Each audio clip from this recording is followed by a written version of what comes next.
खोज में निकली थीं। वो उड़ते उड़ते दूर निकल जाती हैं और फिर थक हार कर एक पेड़ पर बैठ जाती हैं। आज तो भोजन ढूंढना बहुत ही मुश्किल हो गया है। सुबह से हमें एक दाना तक नहीं मिला। चिड़िया, मौसम भी ठीक नहीं है। मैं तो कहती हूँ हम किसान के खेत से ही कुछ मकई के भुट्टे चोरी कर लेते हैं। ना बाबा ना, मुझे किसान के खेत में जाने से बहुत डर लगता है। अब किसान भी पहले वाले नहीं रहे। उनके हाथ में बंदूक होती है, सीधी गोली मारते हैं। वो दोनों बैठी ऐसे बातें कर रही थीं कि हवा तेज हो जाती है और साथ में बारिश भी शुरू हो जाती है। गौरी बहन, ऐसी बारिश में उड़ना हमारे लिए ठीक नहीं। हम इसी पेड़ के नीचे बैठ जाती हैं और जब बारिश रुकेगी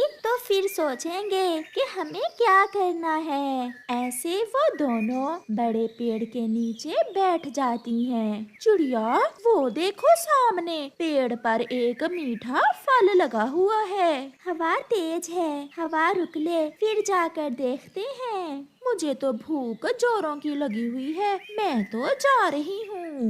नहीं गौरी, ऐसे मौसम में भोजन को छोड़ अपनी जान बचाओ, जान। मगर गौरी कौवी चिड़िया की एक नहीं सुनती और वो वहाँ से उड़ जाती है। हवा बहुत तेज थी। गौरी आगे को जा रही थी, मगर तेज हवा उसे पीछे की तरफ धक्के दे रही थी और फिर तेज हवा गौरी कौवी को एक दिशा में उड़ाकर ले जाती है। वो किसी तिनके की तरह हवा में उड़ी जा रही थी। गौरी ने मेरी बात ना मानकर अच्छा नहीं किया। भोजन के लालच में अपनी जान गंवा देगी। गौरी तो बहुत दूर चली गई थी और फिर वो एक पेड़ से टकराकर नीचे गिर जाती है। 2-3 घंटे बारिश होने के बाद मौसम साफ हो जाता है। चिड़िया गौरी को इधर उधर हर जगह देखती है, मगर उसे गौरी कौवी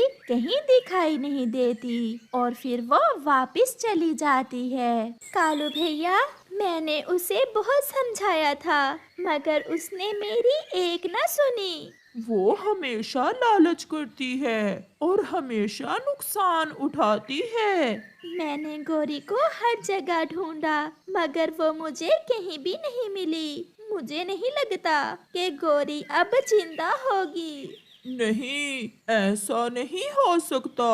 मैं गौरी जैसी पत्नी कहाँ से लाऊंगा? मैं लुट गया, मैं बर्बाद हो गया। फिर चिड़िया अपने घर चली जाती है। मर गई, गौरी मर गई। हर रोज मुझे मारती थी और अब खुद ही मर गई। जान छूट गई मेरी। अब करवाऊंगा दूसरी शादी। जग्गू, जो कौवे का बेटा था, वो भी उठ जाता है। पापा, मम्मा अभी तक क्यों नहीं आई? मम्मा मर गई, मम्मा मर गई है तुम्हारी। जग्गू, मगर तुम चिंता ना करो, मैं तुम्हें बहुत सुंदर सी मम्मा ला दूंगा। पापा, मम्मा कहाँ से मिलती है? बाजार से। मैं आपको बाजार से नई मम्मा ला दूंगा। ऐसे ही कुछ दिन गुजर जाते हैं। अब कालू सोच रहा था कि अपने दोस्तों से कैसे कहे कि वो दूसरी शादी करना चाहता है। कालू कौवा लूसी कबूतरी के पास जाता है। लूसी, जब से गौरी मर गई है, मुझे तो कुछ पता नहीं चलता कि घर को कैसे संभालूं। घर को संभालूं या भोजन को जाऊं। बहुत मुश्किल हो जाती है माँ के बिना बच्चे को पालना। आप मुझे डायपर लगाना सिखा दें। मैंने कई बार जग्गू के डायपर लगाया है, मगर डायपर थोड़ी ही देर में खुल जाता है। आप चिंता ना करें कालू भैया, कल से मैं आकर जग्गू का डायपर बदल जाया करूंगी। इसने भी दूसरी शादी का मशवरा नहीं नहीं दिया। मैं अब चिड़िया के पास जाता हूँ। फिर कालू कौवा चिड़िया के पास जाता है। चिड़िया चिड़िया, जग्गू अभी छोटा है। अगर मैं उसे घर में छोड़कर भोजन लेने जाऊं तो मुझे डर होता है कि पीछे से उसे कोई चील ना खा जाए। जब आप भोजन लेने जाओ तो जग्गू को मेरे पास छोड़ जाया करें, ऐसे आपकी चिंता खत्म हो जाएगी। मुझे बात करते शर्म तो आ रही है, मगर क्या करूं? अकेले जीना बहुत मुश्किल है। चिड़िया, मैं सोच रहा हूँ कि मैं दूसरी शादी कर लूं। अच्छा, तो आप दूसरी शादी? बूढ़ी फाख्ता गोरी कौवी को घायल हालत में उठाकर अपने घर ले गई थी। उसने गोरी के पंख और सर पर पट्टी करवा दी थी। अब गोरी पहले से ठीक थी। कौवी, आपका पति तो आपको याद करके बहुत रो रहा होगा। माँ जी, मुझे तो लग रहा है वो बहुत खुश होगा। दूसरी शादी करने की इच्छा थी उसकी। मुझे तो डर है कहीं उसने दूसरी शादी ही ना कर ली हो। बस 2-4 दिन लगेंगे आपको ठीक होने में, फिर आप अपने घर चली जाना। चिड़िया अपने घर के बाहर बैठी हुई थी कि कबूतर भागा भागा आता है। चिड़िया चिड़िया, अभी अभी एक पक्षी आया था। उसने मुझे बताया कि उल्लुओं की गुफा के पास कोई कौवी मिली है। वो घायल है, हो सकता है वो गोरी हो। तो फिर हमें जल्दी से कालू को बताना होगा। जल्दी चलो। फिर चिड़िया और कबूतर कालू कौवे की तरफ चले जाते हैं। नहीं चिड़िया, वो कौवी कोई और होगी। मुझे नहीं लगता कि गोरी अभी तक जिंदा होगी। अगर वो जिंदा होती तो अब तक घर पहुंच गई होती। कालू भैया, एक बार जाकर देख लेने में क्या हर्ज है? चलो देख लेते हैं। फिर कालू, चिड़िया और कबूतर वहाँ से उड़ते हैं। रास्ते में जाते हुए कालू सोच रहा था, अगर वो सच में गोरी हुई तो मेरी सारी खुशियाँ मट्टी में मिल जाएंगी। नहीं नहीं, वो गोरी नहीं हो सकती। ऐसे ही सोचते हुए कालू अपने दोस्तों के साथ उल्लू के पास पहुंच जाता है। नहीं, ये तो गोरी नहीं है। मैं ना कहता था कि गोरी मर गई होगी। खुश तो ऐसे हो रहे हो जैसे तुम पहले से ही गोरी को मारना चाहते थे। कबूतर यार, ऐसा मजाक नहीं करते। ये कौवी मेरे घर के पास ही गिरी पड़ी थी। मैं इसे घोंसले में उठा लाया। अब मैं ठीक हूँ, मैं उड़ भी सकती हूँ। कबूतर भैया, क्यों ना हम इसी कौवी की कालू से शादी कर दें? बात तो ठीक है चिड़िया आपकी। हाँ भाई कालू, पहले इस कौवे से तो पूछ लें। उम्र ज्यादा है इस कौवे की, मगर कोई बात नहीं है, मेरी भी उम्र इतनी कम नहीं है। तो फिर आप चले मेरे साथ, हम आपकी शादी कालू से कर देंगे। वो सब उस कौवी को साथ लेकर वापस लौटते हैं। कालू, कल तैयार हो जाना, दुल्हा बनने की कोई जरूरत नहीं है, ऐसे ही आ जाना और मेरे घर से ही इसे ब्याह कर ले जाना। मेरी पगड़ी पड़ी है घर में, वो पहन लूंगा। और कौन सा तैयारी करना है मुझे? मिठाई लेकर आना, मैं पहले मिठाई खाऊंगी और फिर आपके साथ जाऊंगी। जग्गू, जग्गू बेटा, कल मैं आपके लिए नई मम्मा ले आऊंगा। पापा, क्या नई मम्मा मिल गई है? हाँ, मिल गई है, मैं कल लाऊंगा। गोरी बेटी, अब थोड़ा सा उड़ कर देखो, अगर उड़ सकती हो तो चलो, मैं तुम्हें तुम्हारे घर छोड़ आती हूँ। मैंने कल थोड़ा सा उड़ा था, अब मैं उड़ सकती हूँ। अगले दिन कालू अपनी पगड़ी पहनकर खुशबू लगाकर तैयार हो जाता है और सुबह सुबह ही चिड़िया के घर पहुँच जाता है। चिड़िया ने भी कौवी को दुल्हन बना रखा था। सब पक्षी इकट्ठे हो गए थे, ढोल भी बज रहा था। जल्दी करो, अब जल्दी से मेरी शादी कर दो। अभी कालू ने ऐसा कहा ही था कि गोरी कौवी फाख्ता के साथ वहाँ पहुँच जाती है। किसकी शादी है? कालू तो गोरी को देखकर एक पेड़ के पीछे छुप गया था। गोरी, तुम जिंदा हो? पहले बताओ मुझे, शादी किसकी हो रही है? गोरी, कालू की। जिस दिन पता चला कि तुम मर गई हो, कालू तो उसी दिन से शादी करने के लिए तैयार था। वो है कहाँ? वो सामने पेड़ के पीछे छुपा है। फिर क्या था? कौवी पीछे पीछे और कालू आगे आगे। और फिर गोरी कौवी कालू की झाड़ू से खूब पिटाई करती है और कालू के सारे अरमान दिल में ही रह जाते हैं। पिताजी, आप तो बिल्कुल ठीक हैं। आपने तो संदेश भेजा था कि आप बहुत बीमार हैं।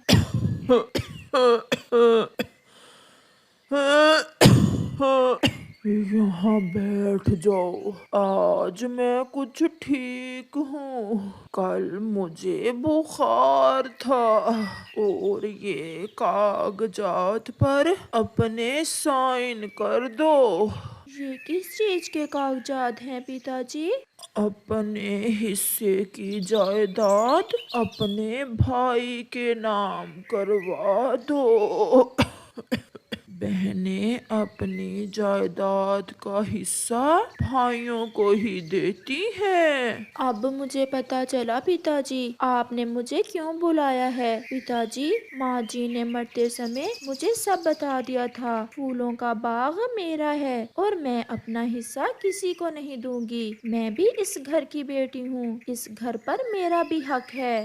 बहुत जबान चलने लगी है तुम्हारी। अगर तुमने इन कागजात पर साइन ना किए तो तुम पर इस घर का दरवाजा हमेशा हमेशा के लिए बंद हो जाएगा। ये मेरा हक है, मेरे भी बच्चे हैं, मैं अपना हिस्सा नहीं दूंगी। दफा हो जाओ इस घर से।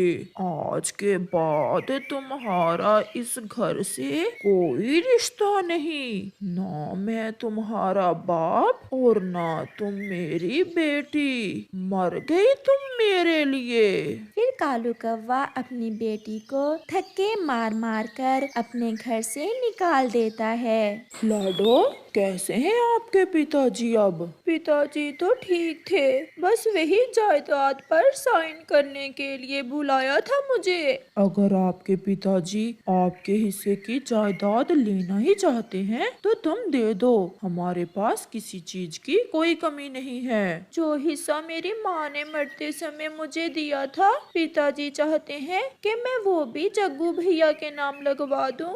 मैंने हमेशा पिताजी का कहना माना और जग्गू भाई ने कभी पिताजी की बात तक नहीं मानी। फिर भी पिताजी मुझसे इतनी नफरत क्यों करते हैं? रात को कालू कौवा अपने बेटे जग्गू से कहता है, वो आई थी तुम्हारी बहन आज।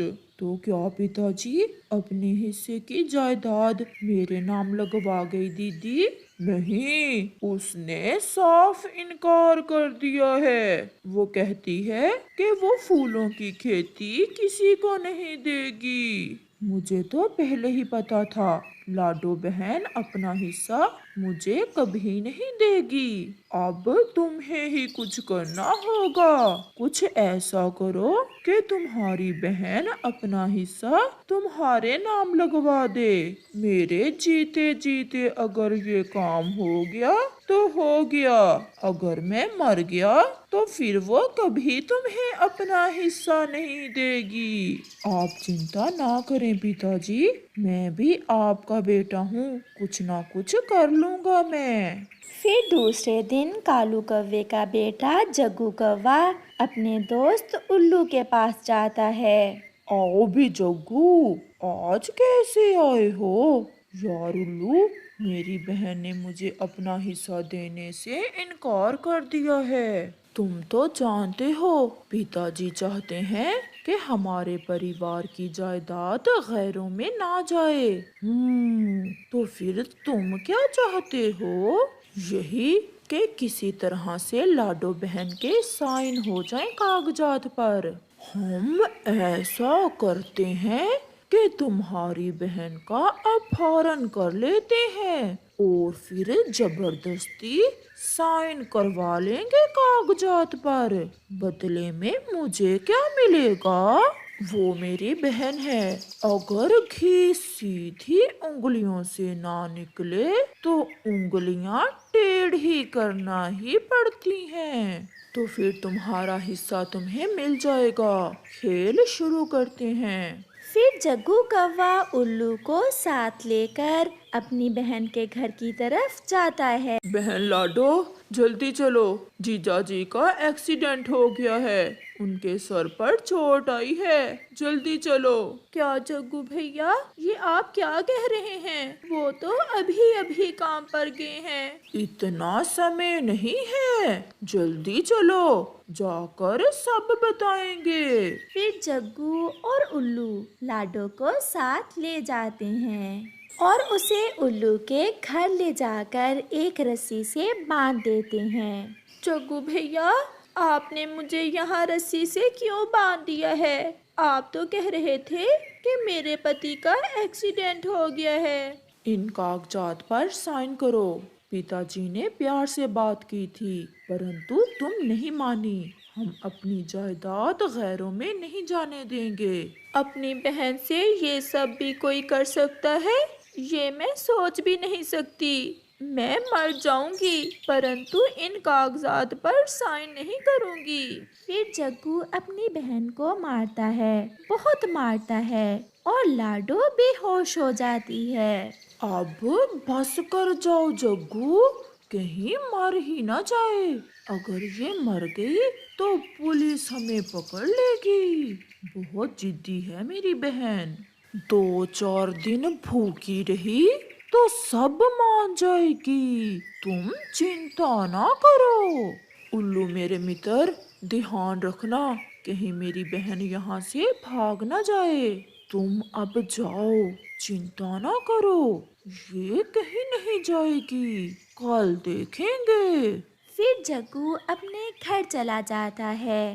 क्या बना? क्या मान गई लाडो? पिताजी, मैंने उसे मारा भी, परंतु वो बहुत जिद्दी है, कहती है मर जाऊंगी, साइन नहीं करूंगी। तो फिर कल मुझे ही कुछ करना होगा। मैं देखता हूँ कि लाडो कैसे अपना हिस्सा मेरे बेटे जग्गू के नाम नहीं लगवाती। लाडो का पति अपनी पत्नी को पूरे जंगल में ढूंढता है, परंतु उसे अपनी पत्नी कहीं भी नहीं मिलती। मुझे तो उस कालू और जग्गू पर ही शक है, ये कुछ भी कर सकते हैं। मैंने तो लाडो से कहा था कि जायदाद के कागजात पर साइन कर दो, परंतु वो मान ही नहीं रही थी। हम बेटियां इतनी भी कमजोर नहीं हैं, क्यों हम अपना हिस्सा किसी को दें? मुझे पूरा विश्वास है लाडो को जग्गू ने उल्लू के घर में कैद करके रखा होगा। हम कल वहां जाकर देखेंगे। आखिरी बार मैं तुमसे बात करने आया हूँ। अगर तुमने हमारी बात ना मानी तो मैं तुम्हारे साथ साथ तुम्हारे बच्चों और पति को भी मार दूंगा। मुझे मार दें पिताजी, मेरे बच्चों को कुछ ना करें, मैं विनती करती हूँ आपकी। तो फिर पिताजी की बात मान लो और साइन कर दो इन कागजात पर और अपने हिस्से की जायदाद मुझे दे दो। मेरे बच्चों को कुछ मत करना, मेरे बच्चों को ना मारना पिताजी, मैं सब करूँगी। आपको मेरी जायदाद चाहिए ना, वो ले लें, मैं कर देती हूँ साइन। ये हुई ना बात। फिर उल्लू के घर का दरवाजा टूटता है। चिड़िया और लाडो का पति पुलिस को साथ लेकर वहां पहुंच जाते हैं। पुलिस कालू और जग्गू को गिरफ्तार कर लेती है। तुमसे बुरा इस जंगल में कोई दूसरा पक्षी नहीं होगा। इतने लालची हो तुम कालू। तुम तो बाप हो और एक बाप के लिए अपनी संतान बराबर होती है, बेटा हो या बेटी। पुलिस, इसे ले जाओ ताकि इसे पता चले कि बेटियों के साथ ऐसा बर्ताव नहीं करते। फिर पुलिस कालू और जग्गू को जेल ले जाती है।